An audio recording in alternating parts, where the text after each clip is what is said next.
Good evening, everyone.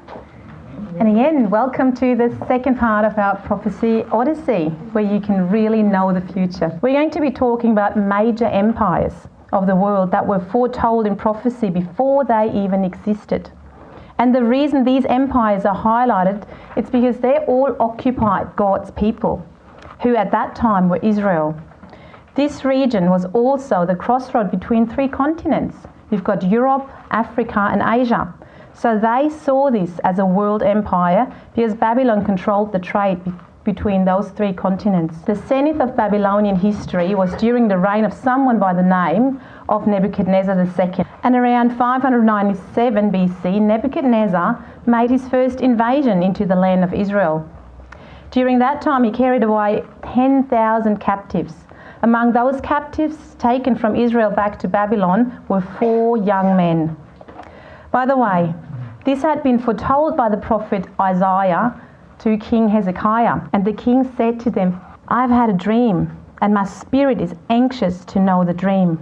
Therefore tell me the dream and its interpretation." The Chaldeans answered the king and said, "There is no man on earth who can tell the king's matter." What happened in response to the prayer of Daniel and his friends? And to whom did they give credit? Can you imagine praying and saying, "Lord, I need to have a dream tonight. But not just any dream. I need to have the king's dream tonight. And not only that, I need to have the king's dream, and I also need to know what the dream means." So the first thing is a great image. You could also say great idol.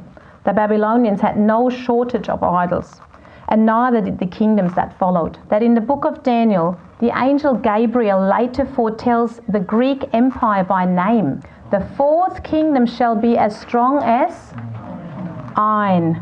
That's Daniel 2:40. The Romans had mastered the forging of iron weapons. And that's one of the reasons they were able to conquer.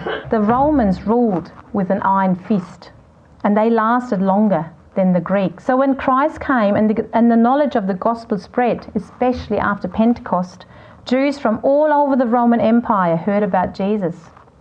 And they scattered throughout the world, and the gospel spread. And Daniel is foretelling these things hundreds of years in advance. Now, if everything else in this vision has happened right on schedule, why would we doubt the last thing? Will you choose tonight to be part of that kingdom that will never be destroyed? But don't forget, the next program is Tuesday night. It's called the Arch Villain of Prophecy. You don't want to miss this one. We'll see you then.